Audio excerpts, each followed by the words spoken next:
Alhamdulillah Rabbil Alamin. Wassalatu wassalamu ala ashrafil anbiya wal mursalin wa ala alihi wa sahbihi ajma'in. Subhanaka la ilma lana illa ma 'allamtana innaka antal alimul hakim.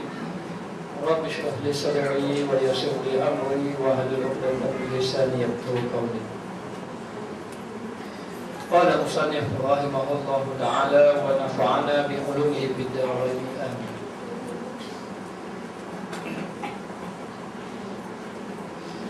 Tiadakah engkau dengar betapa diceritakan Ibrahim AS di dalam doanya atas orang yang berdosa dengan binasa? Yang ini tidakkah kamu mendengar bagaimana Allah Subhanahu Wa Taala di sini mencerita Ibrahim? Maka kita letak bukan mencerita Ibrahim, bahkan kita kata menegur Nabi Ibrahim AS. Yang mana Nabi Ibrahim dalam doa dia telah meminta kebinasaan kepada orang yang ingkar kepada Allah. Jadi bila Nabi Ibrahim melihat bahawa orang-orang ingkar ini, golongan-golongan yang ingkar kepada Nabi, kepada Ibrahim dan kepada Allah, maka dia jadi marah. Lalulah dia pun mendoakan, ya Allah, binasakanlah mereka, kata Nabi Ibrahim. Binasakanlah mereka. Lalu dengan sebab dia berdoa membinasakan dia, Allah Ta'ala menegur Nabi Ibrahim. Tegur Nabi Ibrahim. Ada riwayat menceritakan bahawa di antara sebab Allah Ta'ala perintahkan Nabi Ibrahim sembelih anaknya, yang ceritanya cukup masyhur, inni ara fil manam anni azbahuka fanzur maza tara ya abati fa'al ma tu'mar satajiduni insyaallah minas sabirin. Kata Nabi Ibrahim kepada anaknya Ismail, sesungguhnya aku telah melihat engkau di dalam mimpi, aku menyembelih engkau, aku menyembelih kamu. Apakah pandangan kamu? Lalu Nabi Ismail mengatakan, wahai ayahku, kalau itulah perintah Allah, maka buatlah, dan kau akan dapati bahawa aku adalah orang yang sabar. Lalu ulama mengatakan bahawa di antara sebab Allah Ta'ala uji Nabi Ibrahim AS adalah kerana dia ada mendoakan kepada kaumnya binasa. Maka tercatat dalam kitab Surajul Talibin mengatakan bahawa Allah Ta'ala beritahu pada Nabi Ibrahim, hai Ibrahim, kamu mendoakan binasa kepada kaummu, kepada hamba-Ku, aku akan menyuruh kamu sembelih anakmu. Allah Ta'ala kata, maknanya ketika mana, kenapa Nabi Ibrahim ini merasa marah? Sebab ketika Nabi Ibrahim dibuka hijab sehingga melihat malakut, dia melihat alamat, melepasi, pelihatannya melepasi langit dan bumi. Lalu Allah Ta'ala memperlihatkan bagaimana kaum dia ini mendahaka kepada Allah. Jadi dengan sebab itu dia marah. Tapi bila dia marah saja, akhirnya Allah Ta'ala tegur dia. Lalulah ketika Nabi Ibrahim ingin menyembelih anaknya, tercatat dalam kitab Surajul Talibin, dia kata, ya Allah, ini anakku, ini buah hatiku, ini orang yang aku sayang. Kenapa kau suruh aku sembelih, aku ikut perintah kamu, kata Nabi Ibrahim. Lalu Allah Ta'ala kata, mu tahu kenapa aku suruh kamu sembelih? Kerana kamu mendoakan hamba-Ku itu binasa, celaka atau binasa. Akhirnya Allah Ta'ala tengok uji Nabi Ibrahim, dan Allah Ta'ala tukarkan Nabi Ibrahim dengan sembelihan yang sembelihan, dia kata bizibhin asim, sembelihan yang agung. Allah Ta'ala tukarkan kerana benarlah Nabi Ibrahim AS dalam penyerahannya kepada Allah Subhanahu Wa Ta'ala. Ini menunjukkan bahawa Allah Ta'ala ini sangat kasih, hatta dia kasih kepada hamba-Nya yang berdosa. hamba-hambanya yang melakukan kesalahan. Dan Allah Ta'ala pasti akan buat orang melakukan kesalahan, kerana disebut bahawa Allah Ta'ala memberitahu kepada Rasulullah SAW, kalaulah tidak ada orang melakukan dosa, semua buat baik dah ke, maka akan dibinasakan semua ini. Semua ni akan dibinasakan. Nanti Allah Ta'ala akan ganti kaum yang lain.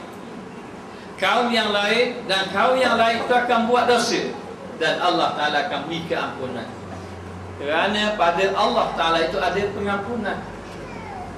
Maka di sini bukan menyuruh kita dengan kita ini merasa aman. Tak apa, Allah Ta'ala maha baik, Allah Ta'ala maha pengampun, Dia boleh maafkan kita sehingga kita rasa aman saja. Bukan begitu.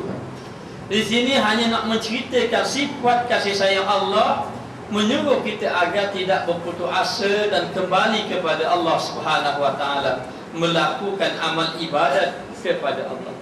Dan disuruh juga kita ini agar kalau boleh mendoakan kebaikan kepada orang lain. Mendoakan kebaikan kepada orang lain walaupun kita lihat orang itu melakukan dosa. Jangan kita tengok, oh orang ni kaki minum arak bila nak mati tahu. Maknanya kita doa ke dia, ni jenis orang ni tak pakai, orang tak molek, mati awal tangguh. Ini kita doa keburukan kepada orang tidak boleh. Nabi Ibrahim, dia tahu ni, maknanya dah tengok dah, melepasi pandangannya, malakut. Malakutis samawati wal ardh, maknanya melebihi langit dan bumi penglihatan dia. Dan dia tahu orang ini, hamba ini melakukan kesalahan, sebab itu dia marah. Maka Allah Ta'ala beritahu kepada dia bahawa Allah Ta'ala kasih kepada hamba. Lalu Allah Ta'ala menegur Nabi Ibrahim AS. Kenapa Allah Ta'ala tegur? Kerana mendoakan keburukan kepada orang-orang yang melakukan kesalahan. Maka di sini kalau boleh, orang-orang yang kita tengok dia ini buat dosa, tak kira lah dia minum arak ke, dia berjudi ke, dia berzina ke, tak kira lah dosa-dosa besar, kita tidak boleh hina dia. Kita tidak boleh hina dia, kita tidak boleh mendoakan keburukan kepada dia. Ini Islam ajar kita begitu. Bahkan Allah Ta'ala suruh kita ini mendoakan dia kebaikan. Kalau kita doa dia kebaikan tapi dia terus duduk dalam keburukan, maka kita tetap dapat kebaikan. Tapi kalau kita doa dia keburukan, apa yang kita dapat kalau dia dapat keburukan? Boleh jadi kita pula yang dapat keburukan pula, dengan sebab kita ini mendoakan sesuatu yang tidak elok kepada orang lain.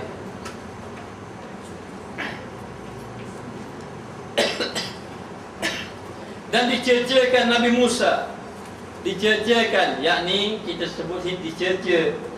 Ini dengan bahasa adabnya kita menyebut ditegar.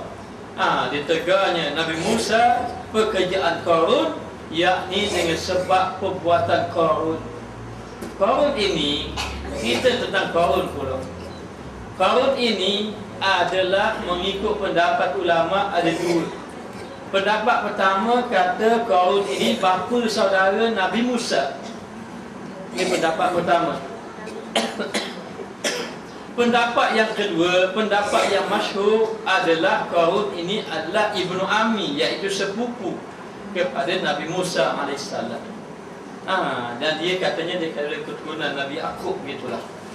Jadi ada kata Qarun ini bapa saudara, ada kata Qarun ini sepupu. Dan Qarun ini alim sebenarnya. Dia orang bijak, dia orang alim, dan Qarun adalah orang yang pandai membaca kitab Taurat. Dia orang alim maknanya. Dan Qarun ini adalah orang miskin. Miskin asalnya. Dia ini orang miskin. Bukan saja miskin, dia baik hati. Dia baik hati. Maknanya baiknya Qarun ini miskin, baik hati, soleh. Dalam keadaan dia susah, dia tolong lagi orang lain yang lebih susah pada dia. Ini Qarun. Nak beritahu kisah dia secara ringkas. Dia boleh tolong orang susah, sehingga kadang-kadang dia utamakan orang lain pada diri dia.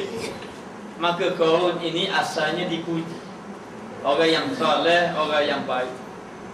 Lalu dalam keadaan macam itu, dia ini bekerja bersungguh-sungguh, katanya nak tolong orang-orang susah. Dan ternyata masa dia susah itu, bila dia ada sikit-sikit, dia berkongsi kesusahan bersama dengan orang lain.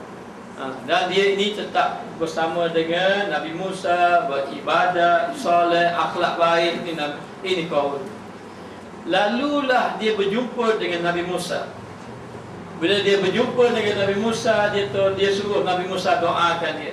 Wahai Musa, tolong doakan kepada saya, agar saya mendapat harta yang banyak. Lalu Nabi Musa bertanya kepada dia, kamu nak harta banyak ni tujuan apa? Lalu dia mengatakan, wahai Musa, saya ingin harta yang banyak, tujuan saya nak tolong orang-orang susah. Dan Nabi Musa memang tengok dah akhlak dia itu, memang dia suka tolong orang susah. Lalulah dia pun berdoa, Nabi Musa pun doakan kepada dia agar Allah Ta'ala beri kekayaan kepada dia. Bahkan bukan Nabi Musa, orang lain pun, yang lain mengharapkan biar kaum ini kaya. Kerana kalau kaum kaya, dia akan bantu kita. Orang-orang susah yang lain menganggap begitu. Lalulah selang beberapa lama, maka berdoalah Nabi Musa. Kemudian dia semakin hari semakin bertambah husni, sehingga dia ada harta, di antaranya ternakan, lepas tu barang-barang perniagaan dan sebagainya, sehingga kayanya melimpah ruah. Dan dikatakan bahawa anak kunci kekayaannya sahaja diangkat oleh 60 ekor unta. Bukan harta, baru anak kunci. Anak kuncinya maknanya 60 ekor unta. Letak faham atas belakang itu mendapat. Maknanya kunci kekayaan. Kemudian apabila saja dia sudah menjadi kaya, rupa-rupanya dia telah menjadi pengikut kepada Firaun. Dia menjadi pengikut Firaun. Dalam keadaan macam itu, dia berbangga-bangga, dia sombong. Dia mulalah sombong dengan kekayaan dia, dan mulalah dia telah lupa diri, sehinggalah dia sudah tidak macam dulu lagi. Yang dulu katakan soleh, baik hati, sekarang ini sudah menjadi takabur, sombong, ujub, bangga diri dengan kekayaan yang dia ada.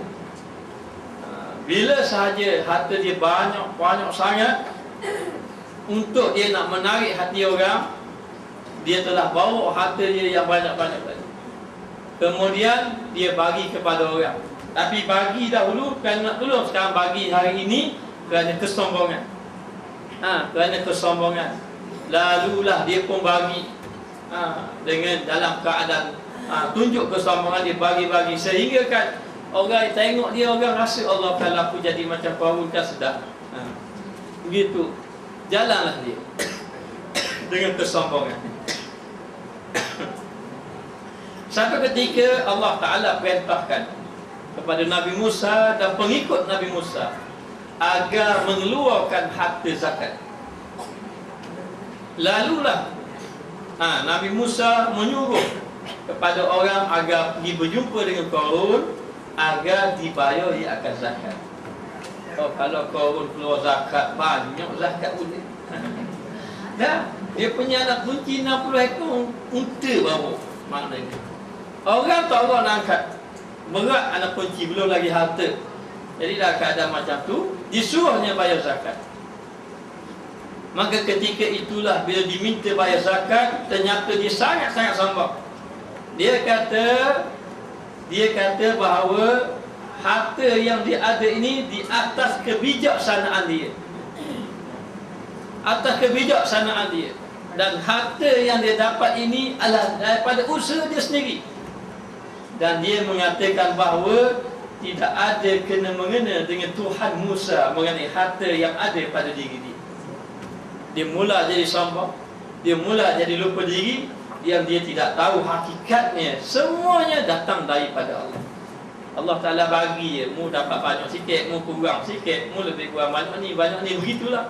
Nahnu qasamna bainakum ma'isyatakum. Kami bagi dah kamu, bagian kamu dalam kehidupan kamu.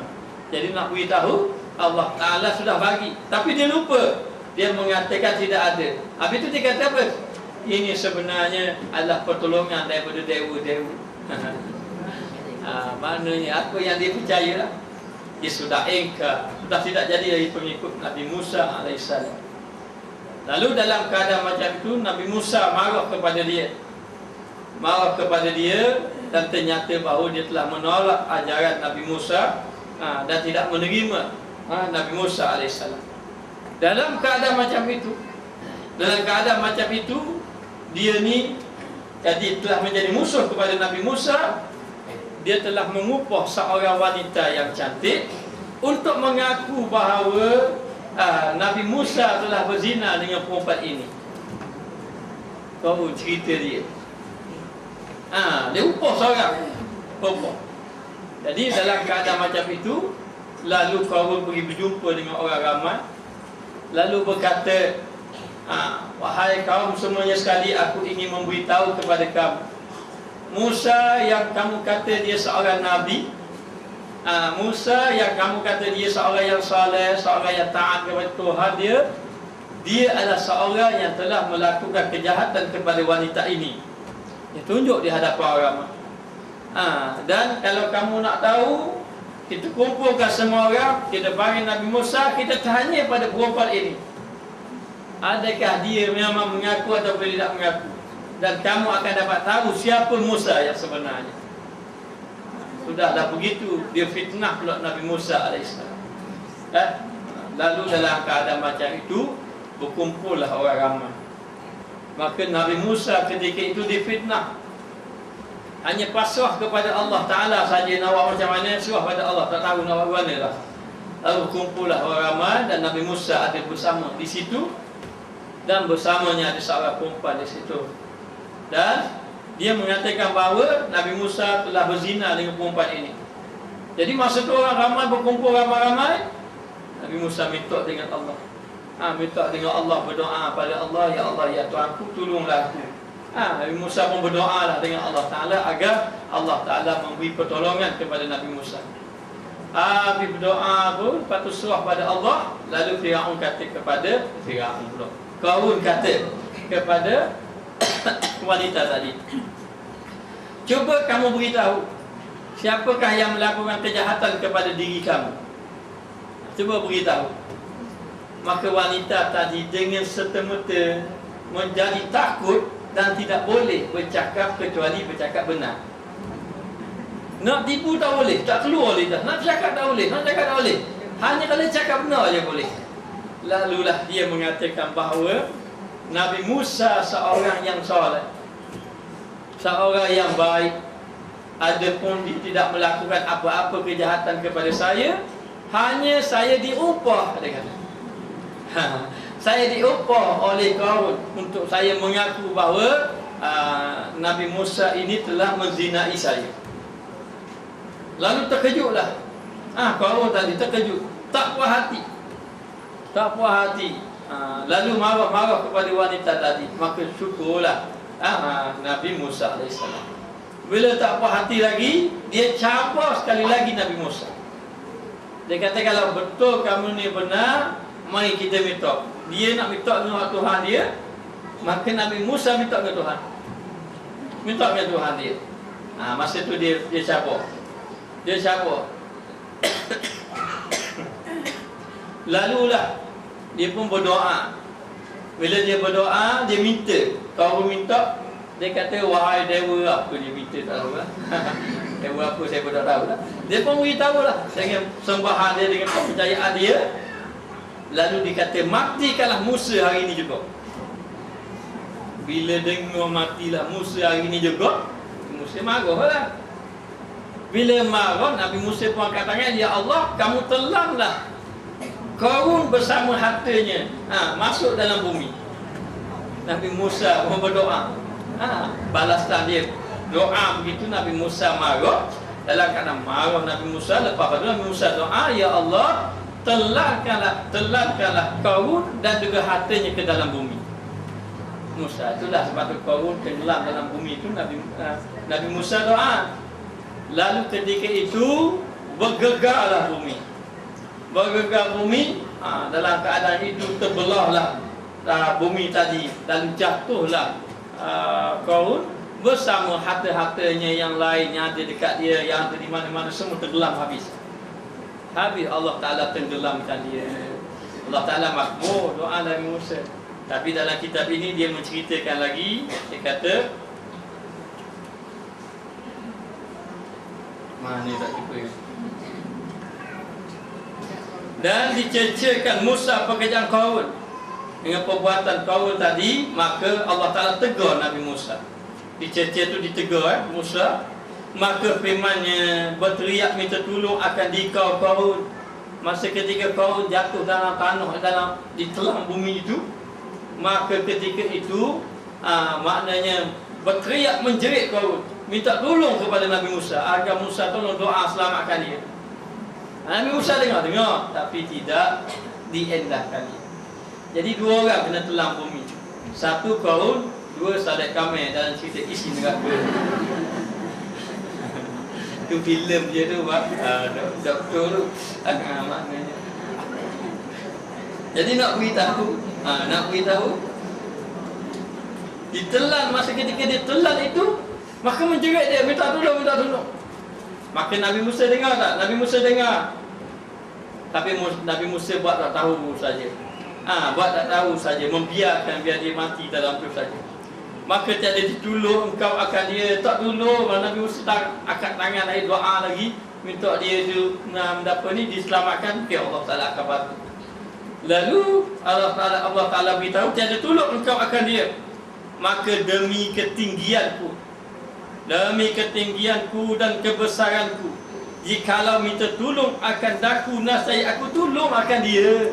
Kata Allah, kalau kamu berdoa kepada aku, Allah Ta'ala beritahu, agar diselamatkan Qarun, aku akan selamatkan dia. Allah Ta'ala tegur kepada Nabi Musa, dan aku ampun akan dia, dan aku ampun akan dosa dia. Ini Allah Ta'ala tegur kepada Nabi Musa.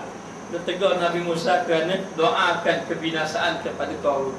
Qarun pun doa juga biar mati Nabi Musa. Nabi Musa tengok gitu, dia pun doakan juga. Tapi Allah Ta'ala beritahu. Sebab tu disebut dalam hadis, Allah Ta'ala ni maha penyayang daripada segala yang penyayang. Sayang dia maknanya. Jadi sayang dia, Allah Ta'ala beri buka keluasan. Di antara sifat penyayang Allah Ta'ala membiarkan kita buat dosa-dosa, bukan biar saja, biar beri peluang taubat, supaya kita ini diampunkan oleh Allah. Bahkan kalau banyak dosa macam mana pun, Allah Ta'ala tengok taubat ke tak taubat. Bila dia taubat saja, Allah Ta'ala tak kira dah. Kita kadang-kadang orang buat kita mana 5-6 tahun kita berasa hati. Tiba-tiba satu hari dia mari minta maaf. Oh sedap minta maaf. Kita maknanya sakit hati, derita 5 tahun 6 tahun dah. Ini sifat kita. Sifat kita begitu kadang-kadang. Nak orang Melayu, Masya Allah, orang Melayu ni jangan main. Dia nampak luar lembu sajalah, tapi keras dah lah. Hati tu keras, nak maaf orang dah payah. Maknanya. Tapi kalau orang Arab, dia betul memang nampak keras. Keras, tapi dia baik gitu. Setengah-setengahnya tak boleh sebut. Sallu ala Nabi, salam lalu. Tengah-tengah nak kocoh dah maknanya. Nak tumbuk dah. Tiba-tiba mari seorang, sallu ala Nabi, salam lalu, peluk lalu. Saya pernah jumpa sekali orang Arab 2 orang. Saya tengok dia balah 2 orang, bisi sungguh. Tak angkat tangan je. Balah. Akhir kali nak molek pipi tangan 2 orang. Mana jalan baik pula pegang gitu. Maknanya. Jadi nak beritahu, waktu disuruh kita ini agar kalau betul lah orang tu buat salah ke apa-apa, sebaik-baiknya memang kita nak marah. Tapi sebaik-baiknya doa kebaikan pada dia lah. Memang benda ni memang baik. Tapi bagi orang yang ada hati lembut, orang yang boleh sabar, dia boleh doakan kebaikan. Sebenarnya diajar kepada kita, kalau orang melakukan kesalahan kepada kita, kejahatan kepada kita, bukan dibalas dengan jahat itu. Walaupun dari segi hukum macam mana. Sebab pernah orang tanya pada saya, boleh tak Ustaz saya ini nak doakan orang tu dia turun bala? Dia tanya, boleh tak? doa tu balik. Sebab apa? Dia cerita lah, orang tu buat saya begini, buat gini. Ialah kita tinggal sebelah pihak.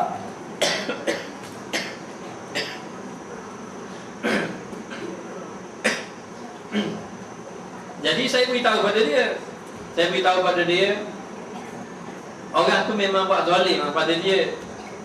Siapa dari segi hukum harus, kalau kita nak doakan dia tu biar sebagai pengajaran bagi dia, tapi itu tidak afdal. Dan yang afdal ni macam mana? Yang afdal tu doa kebaikan. Doa kebaikan pada dia. Dia curi umur barang saya, doa dia kaya, dia curi je lah. Yang mana kalau tu doa kebaikan. Ni kita doa ni, kita suruh kau susah. Yang ambil orang lain pun tak. Sebab tu dia ajar kita agar melakukan kebaikan kepada orang lain.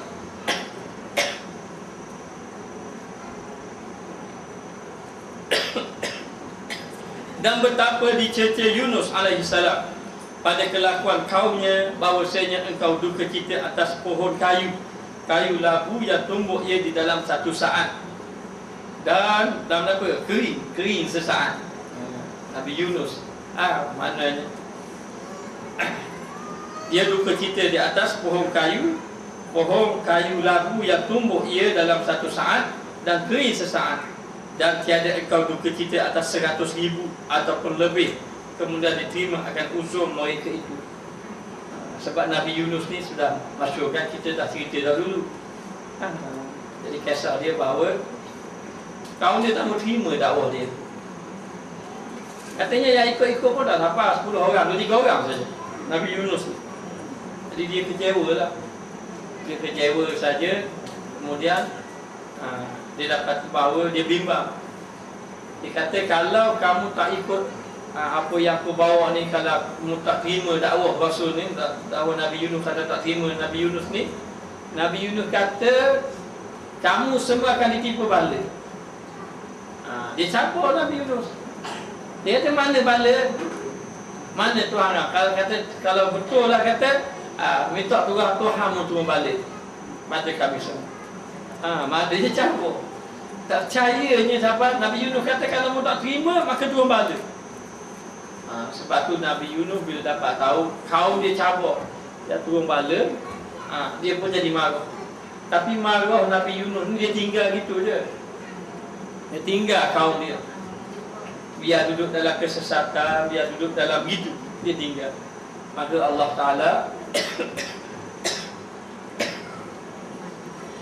Ta'ala ini ujilah Nabi Yunus. Nabi Yunus naik perahu. Lepas pada tu tiba-tiba mari ombak kuat.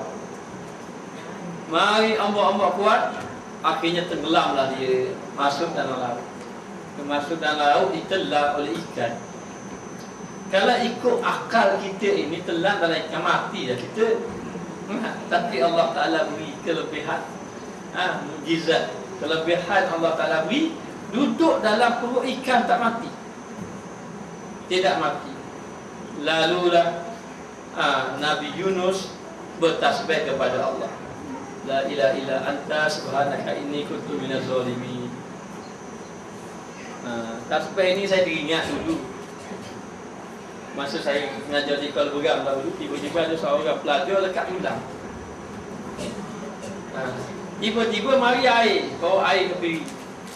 Ustaz, ada pelajar lekat tulang Ustaz, tolong baca sikit.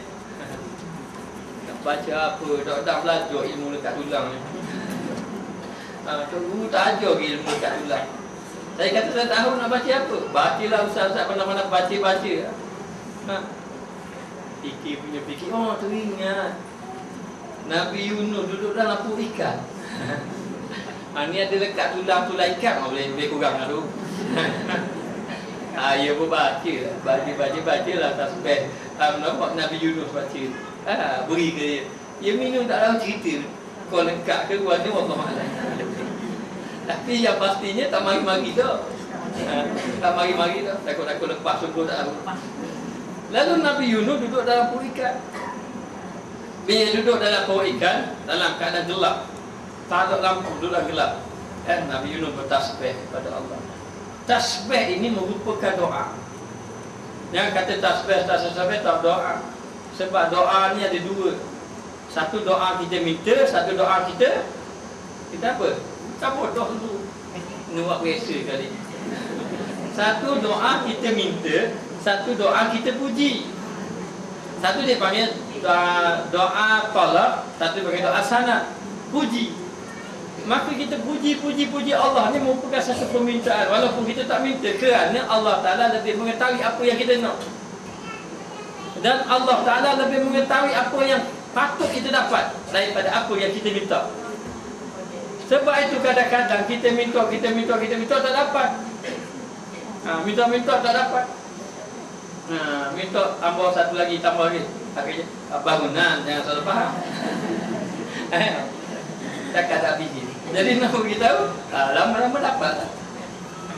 Jadi nak beritahu, kadang-kadang kita minta tak dapat, Allah Ta'ala beri yang lain.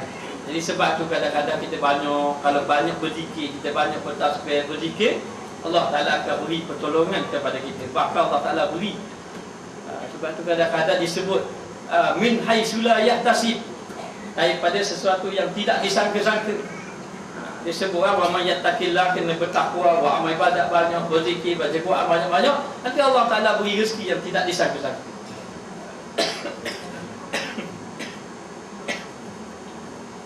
Maka Nabi Yunus AS duduk dalam perut ikan. Dia duduk dalam perut ikan, bertasbih.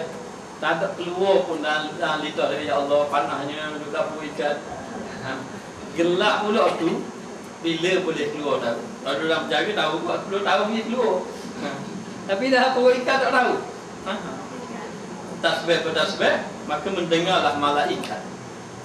Malaikat berkata kepada Allah, ya Allah, ini suara hamba-Mu Yunus. Dia beritahu, malaikat beritahu. Tapi aku tidak tahu di mana dia. Di mana dia berada, saya tak tahu. Malaikat pun tidak tahu. Malaikat tidak tahu. Sebab Nabi Yunus duduk dalam kegelapan. 3 kegelapan. Gelap apa? Gelap air laut, gelap perut ikan, gelap malam. 3. Lalu Allah Ta'ala perintahkan kepada ikan tadi, muntahkan dia di tepi pantai sehingga keluarlah Nabi Yunus AS. Kisah dia begitulah. Jadi dalam keadaan macam tu, kadang-kadang Nabi Yunus, Allah Ta'ala kata, mu tak fikir ke yang 10,000 lagi, yang 10,000 ataupun lebih daripada itu, kemudian diterima akan uzur mereka itu, lalu diterimalah kemaafan. Allah Ta'ala maafkan kesalahan Nabi Yunus AS dan kesalahan mereka itu kaum yang 10,000 itu. Maknanya Allah Ta'ala terima, Allah Ta'ala ampunkan 10,000 tadi. Yang 10,000 ataupun lebih pada itu kaum Nabi Yunus tadi akhirnya beriman. Sebab apa dia beriman? Sebab lepas daripada itu kemarau panjang, cuaca jadi panas, sampai berubah kulit, sampai duduk kepanasan, tak tahu nak buat macam mana, selalu panas. Maka baru dia sedar ini bala daripada Allah yang dicabar. Yang dicabar Allah Ta'ala itu. Maka kepanasan itu keluarlah mereka ramai-ramai mohon kepada Allah. Panggil Nabi Yunus. Mereka cari Nabi Yunus. Mana jumpa? Cari-cari tak jumpa. Cari rata-rata. Cari-cari tak jumpa. Dah duduk dalam perut ikan masa ketika itu. Lalu mereka itu bersujud kepada Allah, minta maaf, dan mohon kepada Allah agar dikembalikan Nabi Yunus, kaum dia. Akhir sekali dia minta ampun kepada Allah Ta'ala. Allah Ta'ala ampunkan dia. Bertukar cuaca, yang panas jadi tak panas, jadi macam biasa balik. Maka doa mereka minta Nabi Yunus dikembalikan, Allah Ta'ala kembalikan Nabi Yunus alaihissalam. Dan Allah Ta'ala maafkan Nabi Yunus, dan Allah Ta'ala maafkan juga kaum Nabi Yunus tadi. Dan di paling seksanya yang amat besar daripada mereka itu, maknanya dihindarkan. Di paling itu dihindarkan seksa, walaupun dia kena ujian, maknanya yang berat. Kemudian daripada mengkelamkan mereka itu azab, selepas mereka jadi duduk dalam azab, kegelapan azab, duduk dalam azab. Kemudian betapa dicercakan Sayyidul Mursalin sallallahu alaihi wasallam. Kita baca terjemahan, baca kitab itu dicerca, tapi kita tidak boleh istilah kita sebut cerca. Nabi ini tidak layak dihina, tidak layak dicerca. Nabi layak dimuliakan. Tapi disebut ini, Nabi ini ditegur. Siapa yang menegur Nabi? Allah Ta'ala. Kerana Allah Ta'ala maha mulia. Nabi orang yang paling mulia, makhluk yang paling mulia. Ana akramul makhlukin wala faqra. Aku adalah makhluk yang paling mulia, wala faqra, bukan aku nak berbangga-bangga. Katanya Rasulullah sallallahu alaihi wasallam. Lalu Allah Ta'ala juga telah menegur Rasulullah sallallahu alaihi wasallam pada barang yang diriwayatkan akan dia, bahawasanya masuk ia pada pintu Bani Syaibah. Kalau orang pergi ke Mekah, dia ada pintu-pintu, banyak pintu-pintu. Maka ada pintu Bani Syaibah. Sebab tu di Mekah jangan cakap besar, ada orang cerita tak? Ada orang cerita dari suami isteri pergi ke Mekah, duduklah di Mekah. Jadi isteri semayang kat lain, ibadat kat lain, suami kat lain. Sama masa janjilah nak balik. Jadi suami balik, isteri tak balik-balik. Tunggu punya tunggu, datanglah isteri tadi pun balik. Dia pun tanya, nak berapa mari balik lewat dah malam tu? Buah tunggu. Dia tak jumpa cari pintu. Suka suami dia. Suaminya suka ke dia? Kalau jumpa cari pintu, tengok pintu tak jumpa, macam-macam kata. Esoklah suami dia pergi. Tak pergi, kita tak pergi. Jadi nak beritahu, suami pergi. Bila suami pergi, macam biasa, isteri balik awal. Isteri pula tunggu suami. Dia masuk pintu ni ke? Bukan. Tubik balik ke pintu ni, nampak pintu sama je. Masuk, dah ada kali pening. Letih gitu cari pintu. Pintu memang jumpa, tapi banyak pintu dah lawan nasib. Nak baca ikut Arab tu tak pandai. Tak pandai. Dia ada tulis pintu-pintu. Babu Salam, Babu Syaibah, dia tulis pintu. Tak tahu nak buat buat ni, akhir kali tim buaka dia semayang ajak dia minta dengan Allah. Dah molek dia semayang ajak, nampak pintu depan mata dia dah pintu. Dia mau keluar. Isteri dia tanya, berapa dia lewat? Buat ibadat banyak. Zikir banyak, galik tak sedar. Betul zikir ke? Akhir kali kau ikut, cari dah tak jumpa. Akhir kali bini dia pula suka ke dia.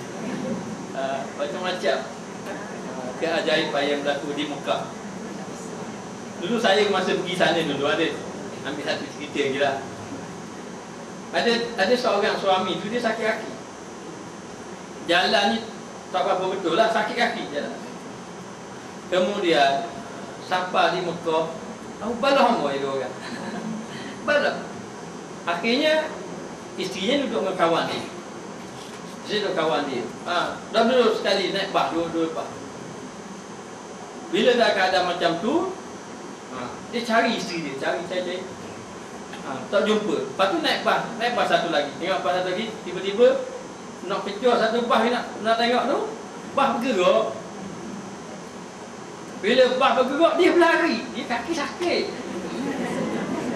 Kaki dia sakit, dia berlari. Jadi dia bas tengok dia pun berhenti.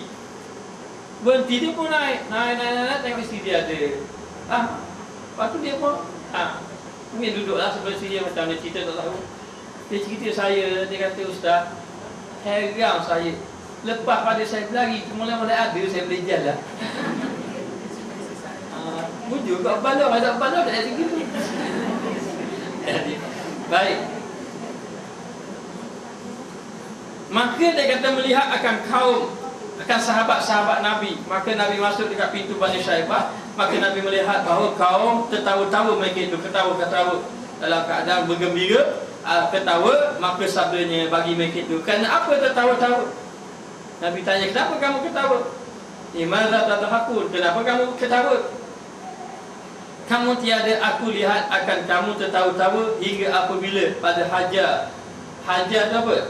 Pada dekat batu Hajar Aswad, kembali ia kepada mereka itu padahal undur belakang.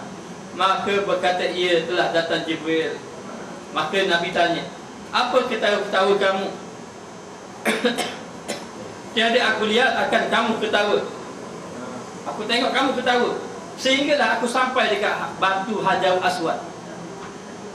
Hajar tu mana Hajar Aswad lah. Hajar tu batu, Aswad tu hitam, batu hitam. Katanya batu tu putih, jadi orang tu kucuk banyak lekat kat situ jadi hitam. Katanya begitulah. Maka tiada aku lihat akan kamu tertawa-tawa. Aku tengokmu ketawa sehinggalah aku sampai dekat batu Hajar Aswad. Kembali ia kepada mereka itu, padahal undur belakang. Maka berkata ia, telah datang Jibril. Lalu lepas pada itu Nabi pun undur belakang, pusing balik. Lalu datang Jibril kepada Rasulullah SAW. Maka kata Jibril tadi, hai Muhammad, bahawasanya Allah Ta'ala berfirman. Hai Muhammad, kata Jibril, Allah Ta'ala berfirman, kerana apa kamu putus asa akan hamba-Ku? Kenapa kamu ini marah-marah kepada hamba-Ku? Dia sebut dia putus asa. Maknanya kepada sahabat tadi, putus asa hamba-Ku daripada rahmat-Ku. Sukakan olehmu akan hamba-Ku. Kamu kena kasih kepada hamba-hamba Aku. Lepas tu kita ni diajar sebenarnya supaya berkasih sayang. Maknanya kita kena kasih ke orang. Bahkan kita kena kasih kepada orang zalim. Kita kasih. Kasih macam mana orang zalim?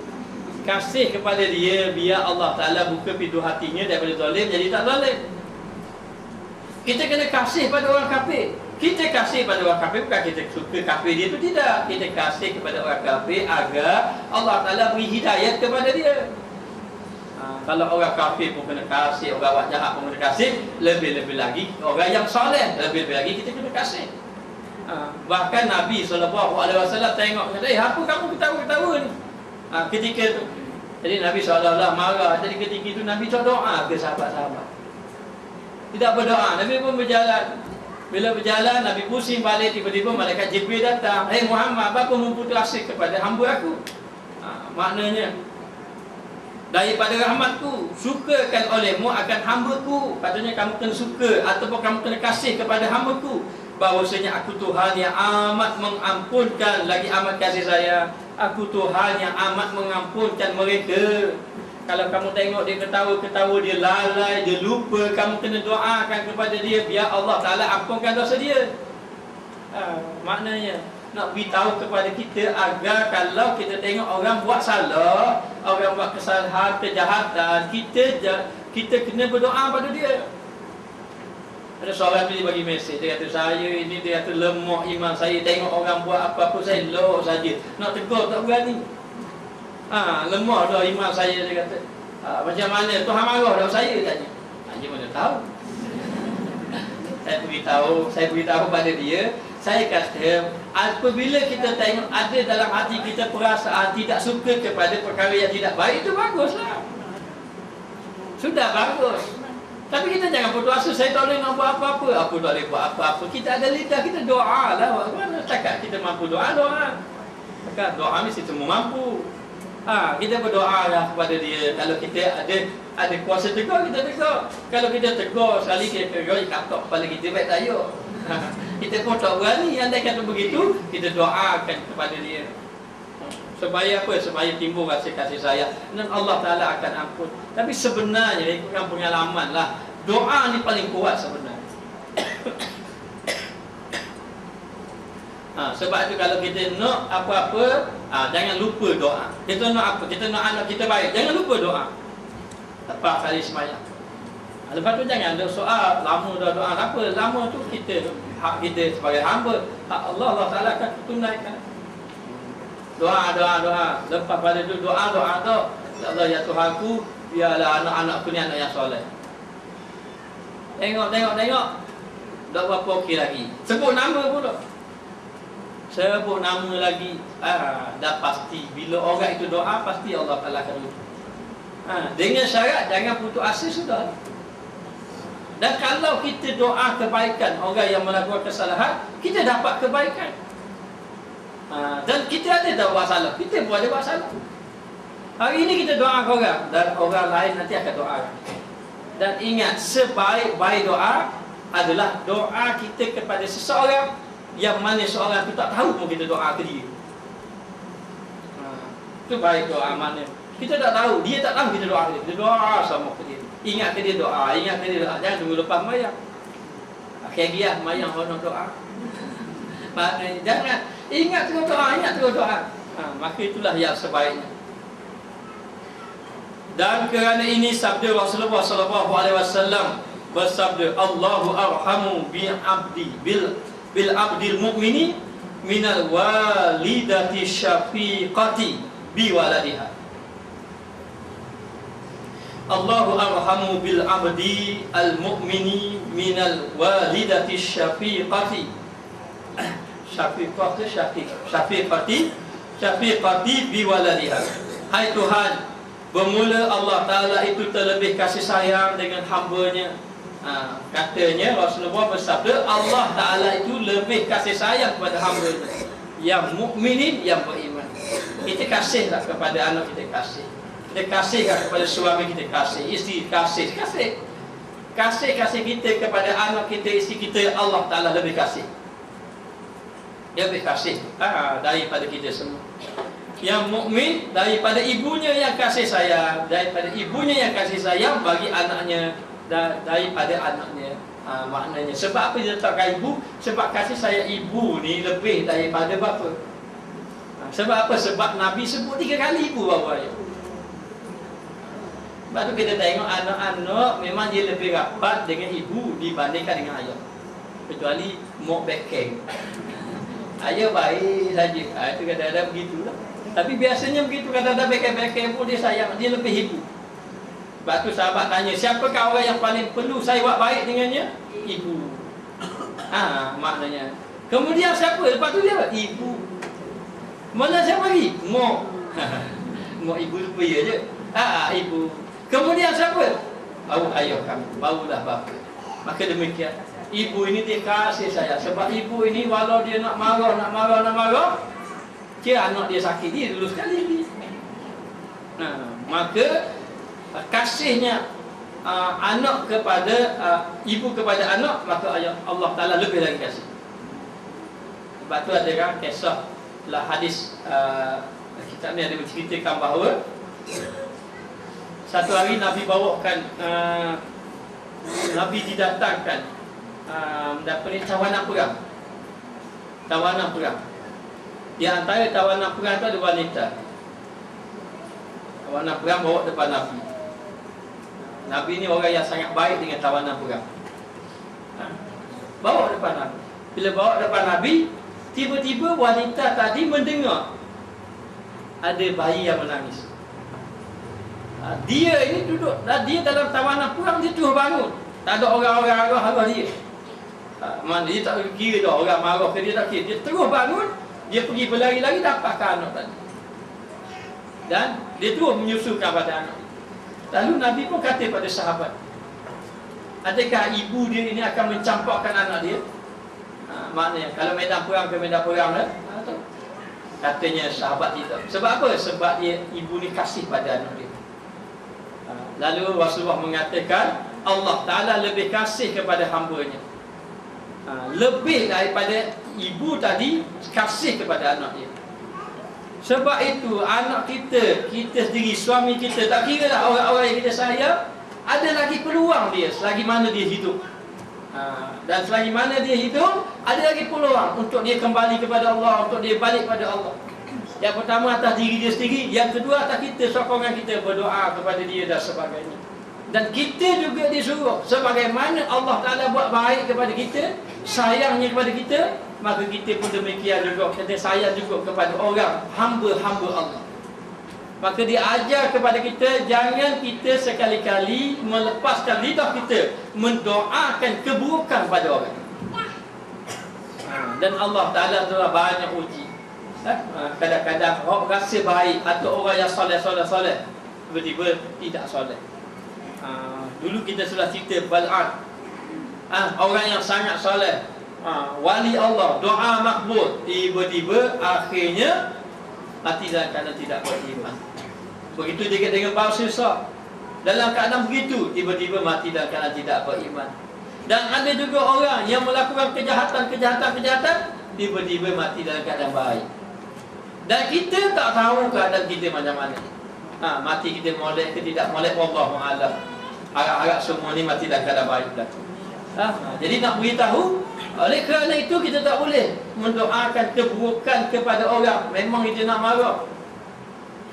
Mari waktu seorang dia kata saya ini kena sihir, lama dah sampai menderita. Boleh tak kalau kira ni nak doa dia biar dia ini menderita sebagaimana saya rasa. Maknanya duka lara Mustafa. Ya betul. Satu hari Nabi pernah kena sihir. Nabi kena sihir. Memang sihir ni derita kalau orang kena lah. Tanya orang kena lah. Maknanya memang derita. Doktor tubuh sakit macam-macam. Tapi nak bayar dia tak tahu. Jumpa doktor dia kata ada penyakit. Ubat macam-macam ubat. Hari-hari sakit kena makan ubat. Lalu dah keadaan sakit. Nabi ketika itu disihir. Bila disihir sakit Nabi, turun malaikat tu. Dua malaikat. Lalu dua malaikat tanya, lelaki ini kena apa? Kena sihir. Kalau kena sihir nak baca apa? Tadi turunlah ayat, baca 3 kul. Di antaranya lah. Lepas tu dia ajar mengenai cara pengubatannya.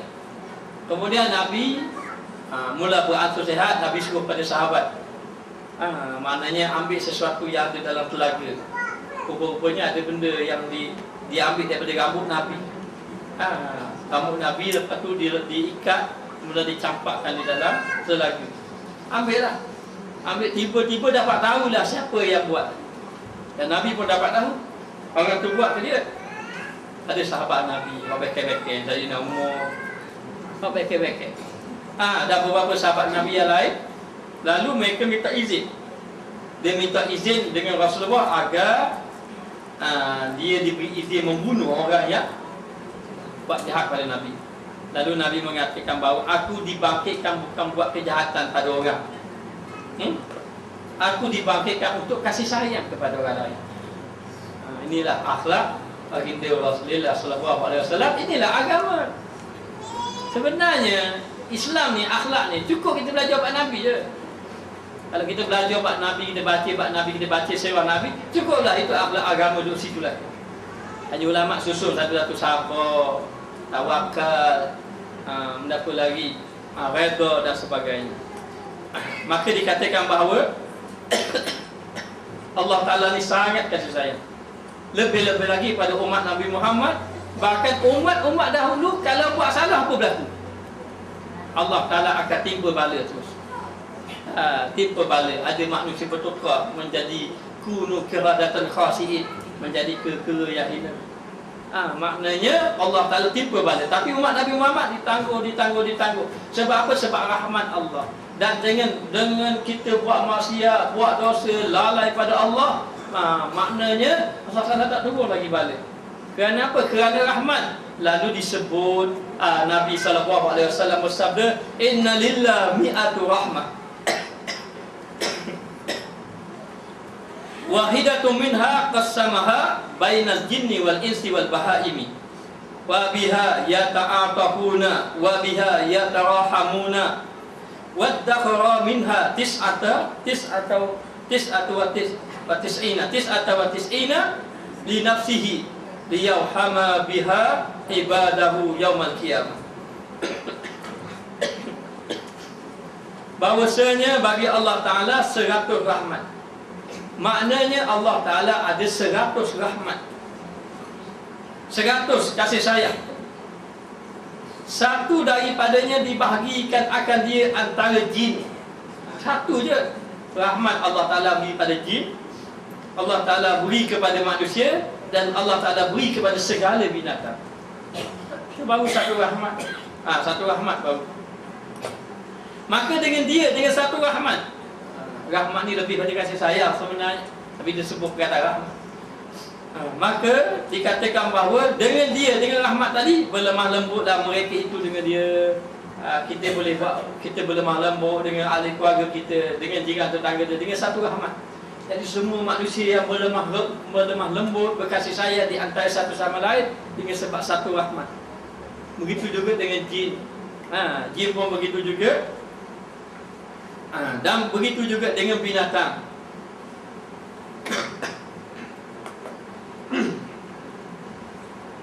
Berkasih sayang mereka itu dan ditaruh daripadanya 99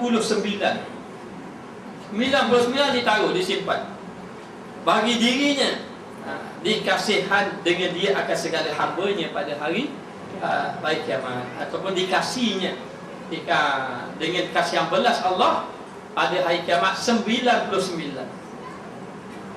Sebab itu kita tak tahu siapa yang terbaik di kalangan kita, tak tahu. Dan berlaku dekat negeri akhirat kelak, orang-orang yang dikatakan ahli maksiat di atas dunia, dia ahli syurga. Dengan sebab apa? Dengan sebab kasih sayang. Dan bagaimana kalau orang tu buat dosa besar? Ada seorang sahabat Nabi, nama apa lupa saya.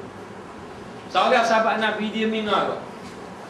Jadi minum arak ni dia ketagihan. Dia bermula dia minum arak masa daripada ayat diharapkan arak tu tak turun lagi. Jadi masa tu memang boleh minum arak. Tapi dia panggil ni dia peminum arak tega. Maknanya apa dia kata tu? Memang kaki minum arak lah. Jadi betul dia minum arak sampai turun ayat. Maka bila turun ayat, sahabat-sahabat lain Nabi tinggal terus arak sebab turun ayat. Dia pun tinggal juga, tapi tinggal kejap-kejap. Sehinggalah dia ini minum arak disebat. Sebab sampai 80 kali kena sebat. Lepas pada sebab tu Isa dah tak mau minum arak dah. Lama-lama tak tahan. Dia tahan juga, minum juga arak. Minum arak. Lalu disebat lagi. Kali yang kedua ke kali yang ketiga tahu? Kali yang kedua, kali yang ketiga saya pun lupa.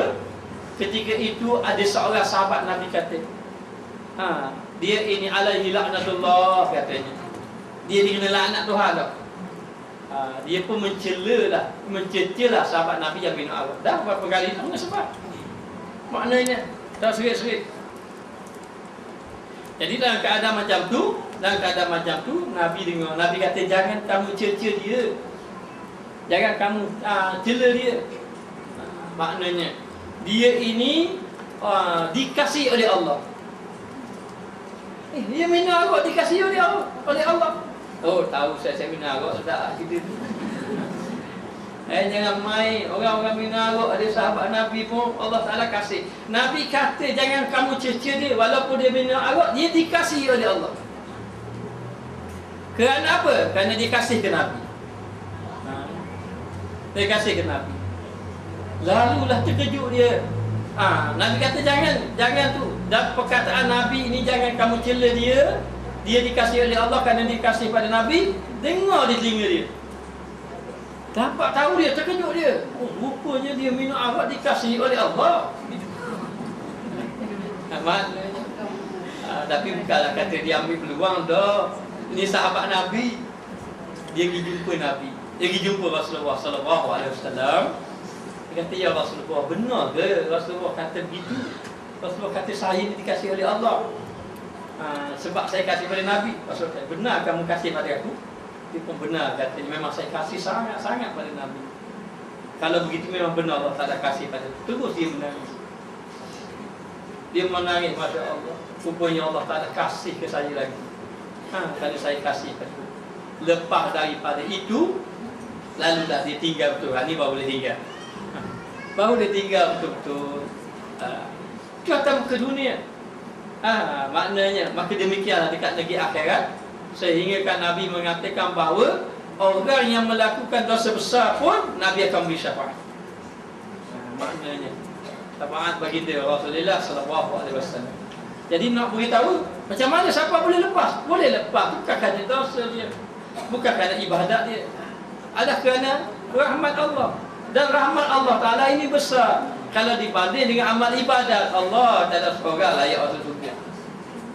Kalau dengan ibadat, bukan kita saja, orang-orang yang terdahulu pun Tidak layak. Bahkan Nabi mengatakan bahawa kalau tidak ada rahmat Allah, maka Nabi-Nabi pun kena azab. Nak beritahunya rahmat Allah Ta'ala itu besar, sangat-sangat besar rahmat Allah Ta'ala. Maka jangan kita sempitkan rahmat Allah.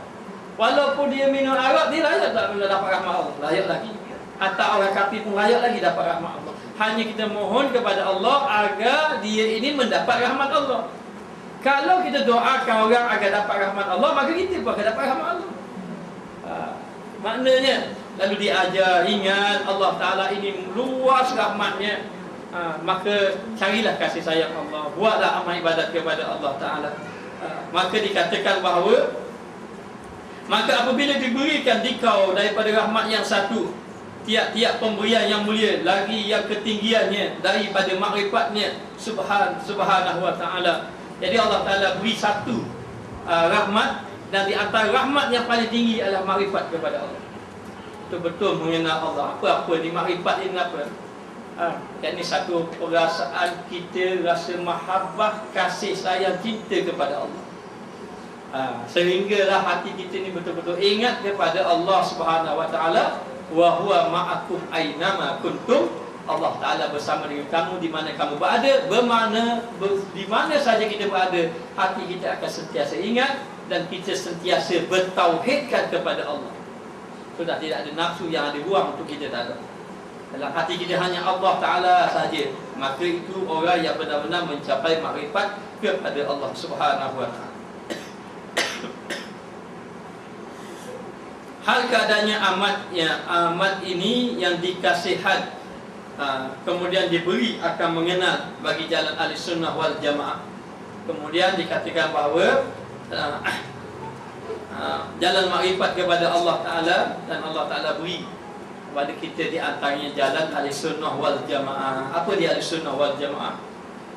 Ahli sunnah wal jamaah adalah orang yang mengikuti perjalanan yang telah dibawa oleh Nabi sallallahu alaihi wasallam dan juga para sahabat, dan dia adalah orang yang tidak terseleweng. Dan dikatakan umat akhir zaman nanti terpecah dengan 73 golongan. Maka 72 golongan itu di dalam neraka. Lalu ditanya sahabat, golongan siapa yang satu lagi? Iaitu orang yang mengikuti sunnah aku, sunnah Nabi, perjalanan Nabi, yakni ahli sunnah wal jamaah. Maka kita kena ikut kumpulan jamaah. Maknanya sebab Allah Ta'ala, Nabi ada bersabda, la tajtami'u ummati ala dhalalah. La tajtami'u ummati ala dhalalah. Tidak terhimpun umat aku atas kesesatan. Kena ikut jalan orang ramai, iaitu jalan ulama-ulama. Jalan bermazhab itu diikuti oleh orang ramai. Ada mazhab Syafi'i, Maliki, Hanafi, maka kita ikut. Maka ahli sunnah wal jamaah dari segi fiqh, dia ada ibadat kita mengikuti perjalanan ahli sunnah wal jamaah, yakni mereka yang betul-betul mengikuti Nabi dan juga satu jamaah yang mengikuti Rasulullah. Maka dari segi tauhid, dari segi fiqh, apa imam kita? Imam kita imam siapa? Imam Syafi'i. Betul imam kita imam Syafi'i? Cuba beritahu nama sebenar dan nombor kad pengenalannya. Kalau kenal, nama dia Muhammad bin Idris. Muhammad bin Muhammad bin Idris. Baik. Itu imam kita. Dari segi tauhid adalah Abu Hasan Asy'ari dengan Abu Mansur Maturidi. Dari segi tasawuf, yakni berpegang dengan imam-imam tasawuf yang mutabak. Jadi imam tasawuf banyaklah. Imam Al-Ghazali, Imam Asy-Syafi'i, Imam Syekh Abdul Qadir Jilani, Abu Hasan Syadzili, dan banyak-banyak lagi. Ibnu Athaillah dan sebagainya. Ini perjalanan kita. Maka kita tidak boleh ikut akal kita. Faham satu hadis, faham begini. Faham satu hadis, faham itu. Tak boleh. Ada hadis kita tengok Imam Syafi'i faham macam mana. Siapa kita nak lawan Imam Syafi'i? Tak boleh. Kita kena ikut saja Imam Syafi'i. Dari segi amalan, tauhid kita ikut. Maka kita kena belajar sifat 20. Wajib belajar sifat 20 tu. Yang wajib kenal Allah. Ini nak kenal Allah melalui sifat-sifat Allah. Kena belajar sehingga betul-betul kita mencapai tauhid kepada Allah. Lepas pada dan duduk di atas ahli sunnah wal jamaah. Kadang-kadang ada satu pahaman yang mencela Nabi ada, pahaman yang mencela sahabat Nabi pun ada. Jadi jaga-jaga benda-benda yang macam ini. Baik, kalau orang tanya pada kita, saya dah pening hanya betul tahu contohnya. Betul tak? Kadang-kadang orang ni kata gini, orang ni kata gini. Jadi maknanya kalau kita nak cari kebenaran, maka mari kita sama-sama duduk dengan Allah. Kita berzikir banyak-banyak, selawat banyak-banyak. Orang bertanya kepada Syekh Mahmud daripada Madinah, macam mana saya hari ini keliru dengan ilmu hari ini. Orang ni kata gini, orang ni kata gini. Siapa betul? Kata Syekh Mahmud, aku tak mau kata siapa betul. Kalau mau nak tahu siapa betul, mau duduk satu tempat, mau berselawat pada Nabi banyak-banyak dan berdoa, ya Allah, tunjuklah. Allahumma arinal haqqa haqqa wa dzukna jatinabah. Allahumma arinal batila batila fadzukna jatinabah. Ya Allah, ya Tuhanku, tunjukkan aku yang betul tu betul. Hanya sebetul tunjuk. Dan kalau yang salah tu salah. Yang salah aku jauhi, yang betul aku ikuti.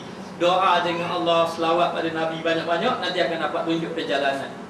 Kerana orang yang banyak selawat pada Nabi, dia tak tergelincir daripada ahli sunnah wal jamaah. Sebab tu kalau orang tanya, macam mana saya nak tahu ahli sunnah wal jamaah saya ini betul ke tak betul? Banyakkan selawat pada Nabi. Jadi kalau kita dapat ilmu-ilmu yang menyeleweng, dengan segi dia akan tertolak dengan selawat Nabi yang ada dengan kita.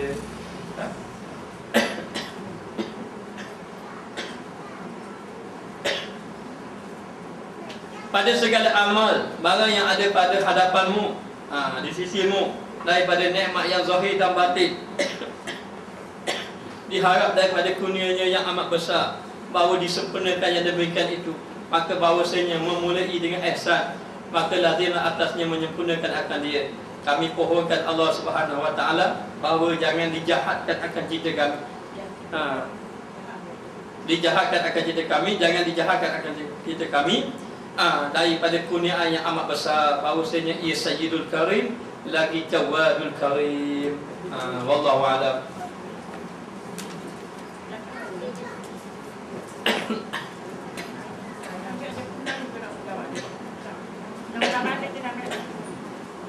Tengok minggu depan. Bismillahirrahmanirrahim. Rabbana zalamna anfusana wa illam taghfir lana tarhamna lanakunanna minal khasirin. Allahumma alimna ma jahilna, Allahumma ghfirna nafi'an wa zidna fahman tayyiban. Wa sallallahu ala sayyidina Muhammad wa ala alihi wa sahbihi wa sallam. Walhamdulillahi rabbil alamin.